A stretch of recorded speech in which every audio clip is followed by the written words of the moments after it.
সকলোকে good morning জনাই ভিডিঅ'টি একদম ৰাতিপুৱাৰ পৰা ষ্টাৰ্ট কৰি দিলোঁ দেই। মানে কি হ'ল, যিহেতুকে গাঁৱত আহিছোঁ ন, গাঁৱত কেনেকৈ থাকোঁ কি কৰোঁ গোটেই ভিডিঅ'খিনি মই বনাই দিবলৈ চেষ্টা কৰিছোঁ। কিন্তু ভিডিঅ'টি যোৱাকালিৰে হয়, ভাবিছিলোঁ যদিও দিয়া নহ'ল কাৰণ এডিটিং কৰা হোৱা নাছিলে। আৰু এতিয়া আজি দি দিলোঁ ভিডিঅ'টি। আৰু প্ৰথমতে ৰাতিপুৱা উঠিয়ে আমাৰ মাইকী মানুহৰ কি হয়, গাঁৱত চোতালখন যে যিমান চাফা থাকিলেও সাৰিবই লগা হয় ন। যদিও ঠাণ্ডাত উঠিবলৈ অলপ কষ্ট হয়, তথাপি কিন্তু একদম উঠাৰ পিছত বহুত ভাল লাগি যায়, বহুত ফ্ৰেছ হাৱা। আৰু সাৰি হোৱাৰ পিছত মই আকৌ এবাৰ ৰাস্তাত গৈ চালোঁ, কোনো উঠাই নাই। আৰু সেইকাৰণে আকৌ ৰাস্তাৰ পৰা সোমাই আহিলোঁ ঘৰত। আহি আকৌ গাড়ীখন ইমান লেতেৰা হৈ আছিলে, মোৰ আকৌ গাড়ীখন খুব মৰমৰ, গতিকে নুধুলেও গাড়ীখন মই ধুবলৈ চেষ্টাই কৰোঁ যেতিয়া হ'লেও। তাৰপিছত যিহেতুকে পাইপ আছিলে, পাইপেদি পানী মাৰি পূৰা গাড়ীখন চিকচিকাই দিলোঁ। ধোৱাতে হৈছেনে, চাফা হৈছেনে, ক'ৰবাত কিন্তু মাটি লাগিয়ে থাকিল দেই তলফালে। যি কি নহওক বাৰু। তাৰপিছত আহি অকণমান ঠাণ্ডা লগাৰ কাৰণে জুইৰ কাষত বহি ব্ৰাছ কৰিলোঁ।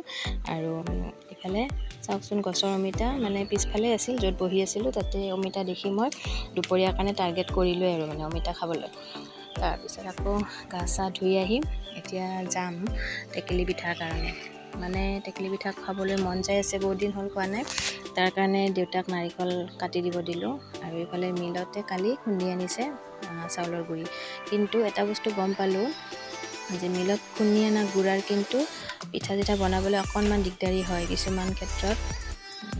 এতিয়া গমেই পাব ভিডিঅ'টি চালে।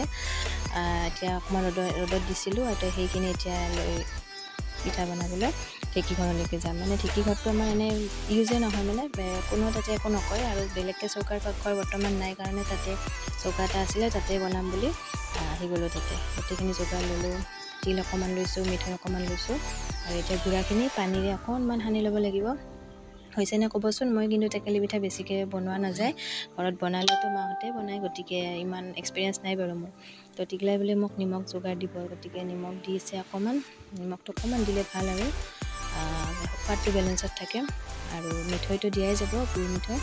আৰু ঢেঁকীটো দেখিছেনে, মই টিকলাক বহিব দিলোঁ, সি বোলে চম্পাৰ মাক ঢেঁকীহে মানে গান গাই ঢেঁকীহে চলাই আছে। তাৰপিছত এয়া পানী উতলিবলৈ দিছোঁ। আৰু চাবচোন, প্ৰথম পিঠাটো যে গোটেই ভাঙি গ'ল, মানে গুড়াখিনি বেলেঞ্চত নাহে। মানে কিবাকিবি পিঠা বনাবলৈ গ'লেও অকণমান ঠিক নহয় মানে পিঠাবোৰ। আমি যেনেকৈ ডাইৰেক্ট ঢেঁকীত খুন্দা গুড়াবোৰ ভাল হয়, তাৰপিছত তেনেকুৱা নহয়। যি নহওক বাৰু। তাৰপিছত আহিলে ঘৰৰ কাষৰে আমাৰ কি বুলি ক'ম, দাদাও নহয় দেৱৰো নহয়, ঠিক আমাৰ মানে এখেতৰ লগৰে হয়। আৰু আহিলে আকৌ জোকাই আছে আৰু ভিডিঅ' বনোৱা বুলি। তাৰপিছত পিঠা খাম বুলি বহিলে, কিন্তু প্ৰথম পিঠাটো নোহোৱা দেখি সিহঁতে উঠি দৌৰ মাৰিলে। আৰু এজন দাদা আহি কাষৰ দাদাজনো আহিলে, তেওঁ বহিলে। টেকেলি পিঠা বুলি ক'লেতো সকলোৱে ভাল পায় দিয়কচোন ন। মই ক'লোঁ বহক চাহ খাব, তো দাদাহঁতে বহি দিলে। আৰু দেউতাই এইফালে পূজা কৰিবৰ কাৰণে ফুল তুলিব গৈছে কাষেৰে, দেখিছেনে। তাৰপিছত মই অকণমান দিগদাৰী হোৱাৰ কাৰণে মাও আহি গ'ল লগত। তাৰপিছত লগে ভাগে আমি পিঠাখিনি অকণমান মানে কষ্ট কৰি কিবাকৈ বনালোঁ দিয়ক কেইটামান। আৰু সকলোৱে মিলি চাহ তাহ খালোঁ বাৰু টেকেলি পিঠাৰে। সেয়া দেখিছে, মাও আহি বহিছে। আৰু এনেকৈ যিটো পৰিৱেশত মানে বনাই মেলি খোৱা যায় ন, যিয়ে নাখাওঁ কিয় খুব এটা ভাল লাগে। আৰু মই যে এনেকৈ ঘৰৰ পৰা গুচি যোৱাৰ পিছত এই পৰিৱেশটো যে খুব মিছ কৰোঁ দেই মই। তাৰপিছতে চাহটো ঘৰতে বনাই আনিলোঁ, মানে ঘৰৰ পাকঘৰত। তাৰপিছত এতিয়া আমি পিঠাখিনি এনেকৈ ভগাই মেলি, আৰু দাদাহঁতে অলৰেডি পিঠা লৈয়ে গ'ল দেই, পিঠা খালেই দাদা। তাৰপিছত এয়া আমাৰ টিকলা ঘৰ, আৰু টিকলাৰ লগৰে এটা ঘৰৰ কাষৰে আমাৰ নিচিনা, আমাৰ মানে বাবুৰ নিচিনাই। আৰু সিও খালে লগত। আৰু আমি এনেকৈ মা দেউতা এখেতে আমি এনেকৈ লগ হৈ চাহখিনি খালোঁ। খাই খুব ভাল লাগে। আৰু যেনেকুৱাই নহওক কিয় পিঠাকেইটা কিন্তু লাষ্টত খাই ভালেই লাগিল। আৰু খাই বৈ শেষ হোৱাৰ পিছত এতিয়া আমি আহিছোঁ শাকনি বাৰীত। এইবাৰ টাৰ্গেট শাকৰ দেই, মানে দুপৰীয়া শাক খাবৰ কাৰণে মাৰ শাকনি বাৰীত সোমাইছোঁ। মাৰ বুলি এইকাৰণে কৈছোঁ, মানে মায়ে বেছিভাগ লগায়। আৰু আমিতো নকৰোঁ, আমি নাথাকোঁ যেতিয়া। তো আহিলে কিন্তু ভাল হামলা দিওঁ দেই। তাৰপিছত এখেতক আৰু কবিৰ পুলিত কিবা গোবৰ নে কি দিব দিছে, তেখেতে কৰি আছে। আৰু মই শাক তুলিব গৈছোঁ। আৰু এইফালে আমাৰ টিকলাৰ জগৰ লাগিছে কিবা, তাক মই কিবা বুজাই আছিলোঁ। যি নহওক চাওকচোন, শাকখিনি ইমান ধুনীয়া লহপহকৈ লাগি আছে। আৰু বহুত দিন বোলে মাহঁতে শাক খোৱাই নাই, চ' মই বোলো এইকেইদিনত মই একেবাৰে তহিলং কৰি দিম। তাৰপিছত এনেকৈ এই পৰিৱেশটোত যে কিমান ভাল লাগে সময় কটাই, সঁচাকৈ দেই। আৰু শাক চাক বুটলি আনিলোঁ চালনীতকৈ। আৰু তাৰপিছত বোলে এখেতে ক'লে মাছ আজি মাৰিম অলপমান। আৰু মাছ মাৰোঁতেই কিন্তু ধুনীয়াকৈ আজি সোনকালে পাই গ'ল এটা ডাঙৰ চাই মাছ। এয়া 1 কেজিৰ ওপৰতে হ'ব, আৰু কেইটামান সৰু সৰুও পাইছে। সৰু মাছকেইটা কিন্তু মানে কাটা নহ'ল। মাগুৰ মাছো পালে, সেইখিনি এতিয়া দেখুওৱা নহ'ল বাৰু ভিডিঅ'টিত। আৰু এই ডাঙৰ মাছটোৱে দেৰি হোৱাৰ কাৰণে তেখেতে মোক কাটি দিলে। আৰু এইফালে মা দেউতাই ধান ভৰাই আছে, মানে বস্তাত ভৰাইছে আৰু শুকোৱা হৈ গ'ল, আমাৰ এখেতে বান্ধিব যাব। তাৰপিছত আৰু এখেতে চাওকচোন মাছবোৰ কাটি আছে আৰু একদম পেটু চেটু বাহিৰ কৰি আছে, কিন্তু পেটুবোৰ আমি নাখাওঁ, পেলাই দিয়া হয়, তথাপি বাচি আছে।